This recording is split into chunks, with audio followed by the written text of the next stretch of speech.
Fala moçada, queridas cabeças pensantes do Brasil, sou o professor Cláudio Drummond com mais um encontro para falar sobre língua portuguesa. E aí, hoje eu resolvi falar sobre o tema variações linguísticas, tema que é recorrente em tudo que é exame que a gente vê de Enem, de vestibulares como um todo, inclusive concursos públicos também estão caindo questões sobre variações linguísticas, que é da área da linguística, uma área da língua portuguesa específica que aborda esses fenômenos da linguagem, da comunicação, enquanto o falante, se ele é de determinada região, se dependendo do padrão social dele, se ele é uma pessoa que tem mais cultura. Então ela avalia essas situações da fala, da escrita do falante de língua portuguesa. Então, vamos começar logo por uma questão que caiu no Enem, que aborda esse tema da linguagem, de uma variação linguística, para vocês verem como na prática isso pode ser cobrado de vocês. Então, olha lá. As dimensões continentais do Brasil são objeto de reflexões expressas em diferentes linguagens. Esse tema aparece no seguinte poema: que importa que uns falem mole, descansado, que os cariocas arranhem os R's na garganta, que os capixabas e os paroaras escancarem as vogais? Que tem, se o 500 réis meridional vira 5 tostões do Rio para o norte? Junto, formamos este assombro de misérias e grandezas. Brasil, nome de vegetal, de Mário de Andrade. Mário de Andrade é um poeta da nossa primeira fase moderna, do modernismo brasileiro. Isso em relativo à nossa literatura. Ele também participa da Semana de Arte Moderna, semana de 1922. Bem, o texto poético, ora produzido, trata das diferenças brasileiras no âmbito étnico e religioso, étnico não relacionado à raça, brancos, negros, índios, mulatos, etc., linguístico e econômico, racial e folclórico, histórico e geográfico, literário e popular. Então a gente começa, a gente vai lá no texto, vê qual é a pergunta, texto poético, trata das diferenças brasileiras no âmbito. Quais as diferenças brasileiras são marcadas de formas explícitas dentro daquele texto? Eu percebo aqui, falem mole, descansado, que os cariocas arranhem os R's na garganta, que os capixabas escancarem as vogais. A gente percebe ali que está falando de fala, da maneira de falar. A gente tem aqui 5 tostões, 500 réis e 5 tostões. Se a gente lembrar um pouquinho de história e das moedas que já passaram, cruzeiro, real, estamos no real, cruzeiro, e a gente vai para lá para passar do tostão, os réis, 5 contos de réis, Enfim, nós veremos que aqui se trata de questão de dinheiro, de grana. Então eu percebo que o texto poético ele vai abordar uma questão de língua e uma questão econômica, de dinheiro. Então, em que opção nós temos isso? Na opção B, que ela tem a opção linguística, linguístico, Que âmbito? No âmbito linguístico, ali quando ele fala, ele comenta sobre o falar diferente das pessoas que são do Rio, das pessoas que são do Espírito Santo, enfim, e a questão econômica, de um lado vale tanto, de outro vale menos, ou coisa assim do tipo. Então, a gente percebe ali as marcas linguísticas e econômicas naquela poesia. Bem, para a gente falar de variação linguística, vamos entender primeiro o que é a linguagem. A linguagem é a característica que nos difere dos demais seres, permitindo-nos a oportunidade de expressar sentimentos, revelar conhecimentos, expor nossa opinião frente aos assuntos relacionados ao nosso cotidiano e, sobretudo, promovendo nossa inserção ao convívio social. E dentre os fatores que a ela se relacionam, destacam-se os níveis da fala, que são basicamente dois, o nível de formalidade e o de informalidade. Bem, o que interessa para a gente, para o nosso estudo enquanto língua portuguesa, é uma linguagem humana. Alguns vão defender, mas poxa, mas a gente pode entender que existe linguagem no meio animal também.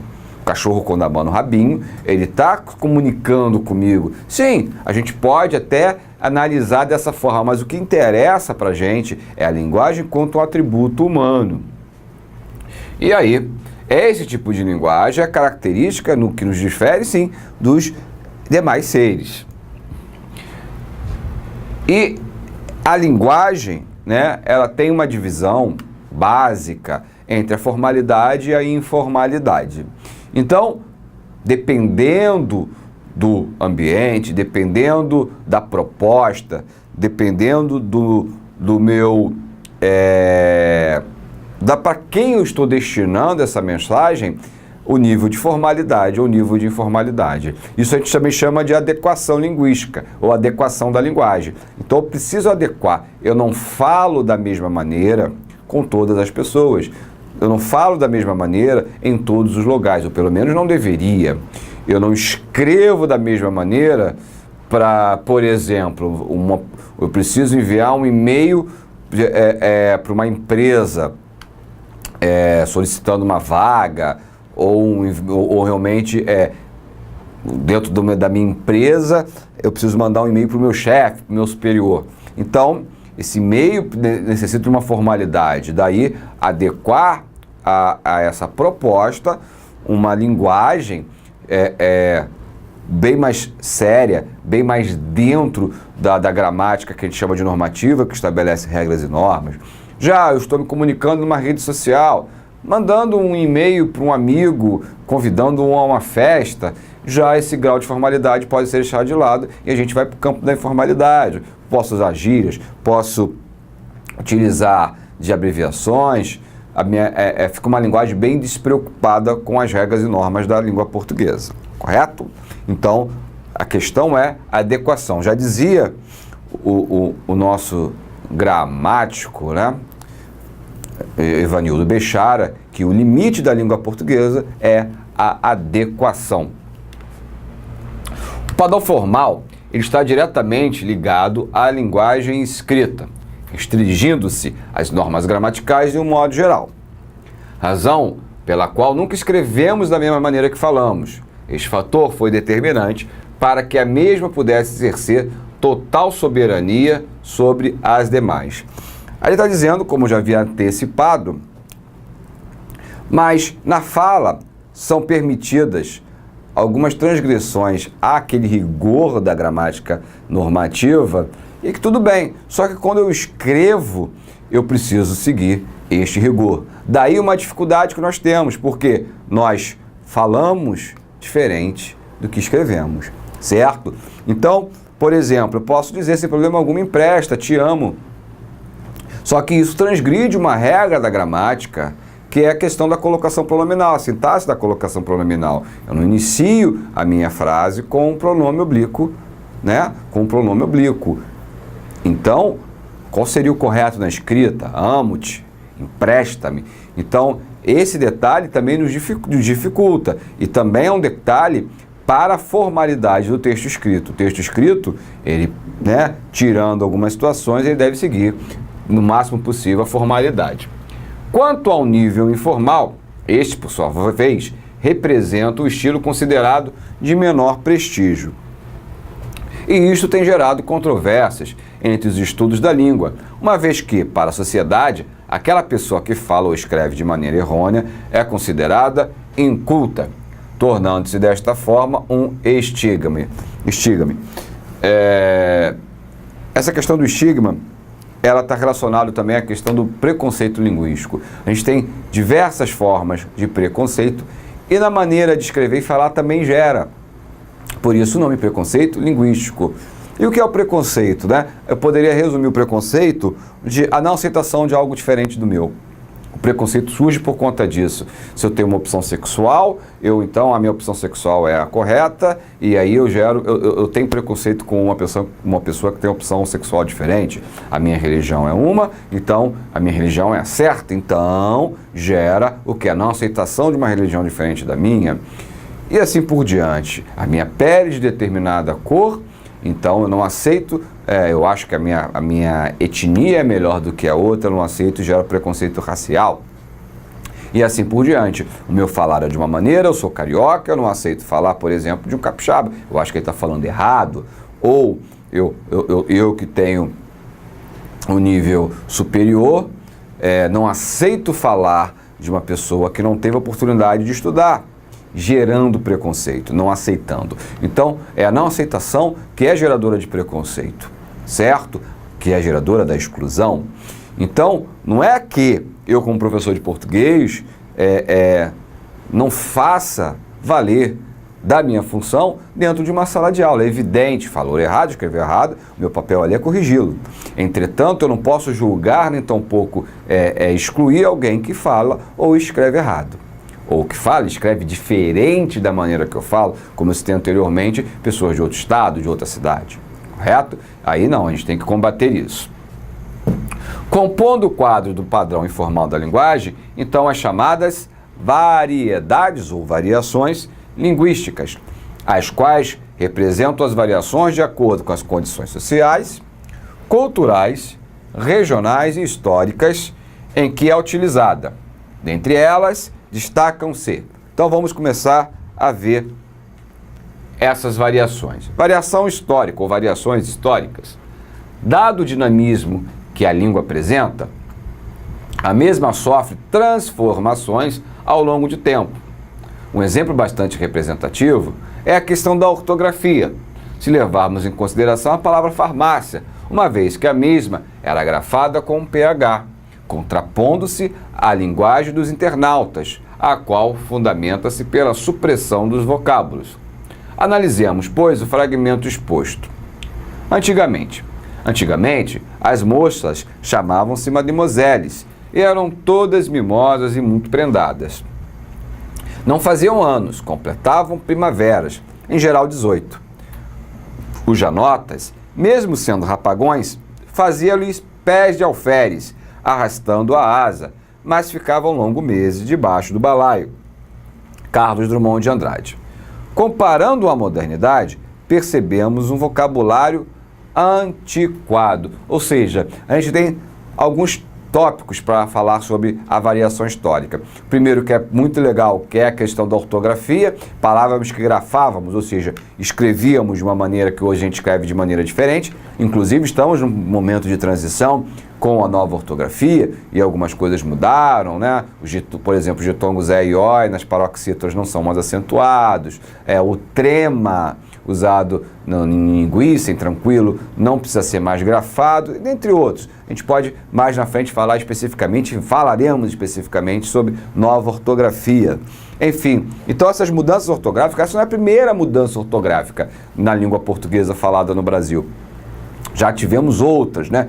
Essa nova ortografia, ela é abrangente, né? Ela pega todos os países chamados lusófonos, todos os países locais que falam a língua portuguesa. Outras foram específicas para a nossa língua portuguesa falada no Brasil. Então, a gente tem algumas modificações por conta disso. A gente também tem a questão da variação histórica, mexendo em palavras, né? Modificando palavras, contraindo palavras. O exemplo de vós-me-ser, que vira voz, que era a vossa mercê. Os escravos falavam vós-me-ser, sobretudo os escravos vós-me-ser, pessoas mais simples, e vai virar o você, e hoje a gente fala se vai aonde, né? Então, esse é um exemplo também de variação histórica. O verbo pôr, que era poere, e hoje a gente fala pôr, enfim. Essas modificações que nós temos, nós chamamos de variações históricas. O que seriam as variações geográficas? São os chamados dialetos, que são as marcas determinantes referentes às diferentes regiões. Como, por exemplo, né, citamos a palavra mandioca, que em certos lugares recebe outras nomenclaturas, tais como macaxeira e aempim. Figurando também esta modalidade estão os sotaques ligados às características orais da linguagem. Bem, espero me posicionar, já que eu estou falando de variação geográfica, eu sou do Rio de Janeiro, né? Então aqui a gente usa muito o termo aipim, aqui a gente usa o aipim, tá? Para se referir à mandioca. Em alguns lugares, sobretudo no Nordeste, é macaxeira. E a gente vai ter vários outros exemplos, um bem curioso aqui a gente chama tangerina. Aquela fruta, né, semelhante à laranja, que aí, de repente, da sua localidade é chamada de bergamota, ou na sua de mexerica, né, ou macaxeira. Enfim, não, macaxeira é o aipim, a mexerica mesmo, né, mexerica, tangerina, bergamota. Então, são exemplos de variedades regionais. Somente isso? Não. Também os sotaques, que são as formas de falar com características, né? Aqui no Rio, puxado no R, né? O nordestino, aquela acentuação mais aguda nas vogais, enfim, cada um com a sua particularidade. E aí vem aquela papo chato, né?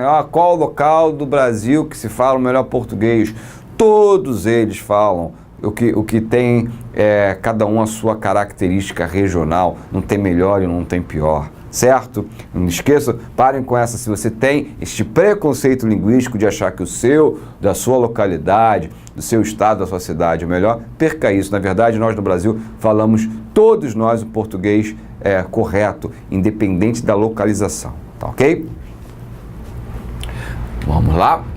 E as variações socioculturais? Talvez até essas sejam as mais, as que mais geram o preconceito linguístico, tá? Estão diretamente ligadas aos grupos sociais, de uma maneira geral, e também ao grau de instrução de uma determinada pessoa. Como, por exemplo, estamos as gírias e os jargões, né?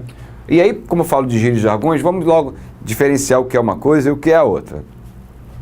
As gírias pertencem ao vocabulário específico de certos grupos, como surfistas, cantores de rap, tatuadores, roqueiros, entre outros, né? Já os jargões estão relacionados ao profissionalismo, caracterizando um linguajar técnico. Representando a classe, podemos citar os médicos, advogados, profissionais da área de informática, dentre outros. Então, jargão, qual a diferença de gíria e jargão? Jargão, basicamente, é um tipo de vocabulário utilizado especificamente por classes profissionais. Então, se você estiver numa roda de advogados, você está lá no meio, os caras começarem a falar os termos, né, os jargões dele, você vai ficar viajando, né? Se você estiver no meio de médicos, mesmo e não for médico, meio de professores e não estiver familiarizado com as falas e jargões do meio da educação e assim por diante, tá? Então essa é a diferença. Já a gíria não. E a gíria pode, dentro desse meio social, também ser utilizada, né? A gíria é mais abrangente, como a gente percebe. O jargão mais específico desses grupos sociais profissionais. Então a gente tem outra questão, essa também foi retirada do Enem, para a gente ver a questão da linguagem, né? Como pode cair uma questão relacionada à linguagem dentro de um concurso, seja ele qual for. Leia com atenção o texto. Em Portugal, você poderá ter alguns probleminhas se entrar numa loja de roupas desconhecendo certas sutilezas da língua. Por exemplo, não adianta pedir para ver os ternos. Peça para ver os fatos. Paletó é casaco. Meias são peugas. Suéter é camisola. Mas não se assuste, porque calcinhas femininas são cuecas. Isso não é uma delícia? De Rui Castro, Viaje Bem. Então vamos lá. Essa pergunta não é difícil. O texto destaca a diferença entre o português do Brasil e o português de Portugal, né? Quanto a gente sabe que a nossa língua é originária de Portugal, porém traz umas particularidades já do Brasil. Então esse texto ele fala o quê? Do vocabulário, ele é relativo à derivação, à pronúncia, ao gênero ou à sintaxe. Acho que é bem fácil de nós percebermos que está se falando de um vocabulário, maneira que a gente nomeia algumas coisas aqui que lá são nomeadas com outro termo, né? Então, outra questão em que a gente pode ver a diferença e perceber a adequação linguística à hora da língua oral, da escrita, formalidade, informalidade. Vamos lá para essa questão também. Considerando as diferenças entre língua oral e língua escrita, assinale a opção que representa uma inadequação da linguagem usada ao contexto. O carro bateu e capotou, mas não deu para ver direito. Bem, quem falou isso? Um pedestre que assistiu ao acidente comenta com outro que vai passando. E aí, ô meu, como vai essa força? Um jovem que fala com um amigo. Só um instante, por favor, eu gostaria de fazer uma observação. Alguém comenta em uma reunião de trabalho. Venho manifestar meu interesse em candidatar-me ao cargo de secretária executiva desta conceituada empresa. Alguém que escreve uma carta candidatando-se a um emprego. E a letra E. Porque se a gente não resolve as coisas como tem que ser, a gente corre o risco de termos, num futuro próximo, muita pouca comida nos lares brasileiros. Um professor universitário em um congresso internacional. Então, aonde que a gente tem a fala, contextualizando a fala, né, com a situação, e que isso não está funcionando, isso está de uma maneira inadequada. A gente percebe que a letra E, né? Olha o que se diz, ó, porque se a gente não resolve as coisas como tem que ser, a gente corre risco de termos, olha, a gente singular. Tudo bem que o termo agente, ele é sinônimo, né, usado na informalidade, né? Então, já que é um professor universitário em um congresso nacional, ele deveria ter usado, porque se nós não resolvermos as coisas, né, era melhor. Então, ele cai na armadilha de usar o agente e colocar o verbo na primeira pessoa do plural, no nós. É aquele cá, a gente vamos, né? Tá errado, a gente vai, nós vamos. Então, o certo seria a gente corre o risco de ter num futuro próximo, muito, etc, etc, etc. Então, ele usa de uma maneira equivocada a sua fala, o que deixa inadequada para a situação. Bem, gente, é isso hoje sobre variações linguísticas, variedades linguísticas. Espero que vocês tenham gostado e até um próximo encontro. Até mais!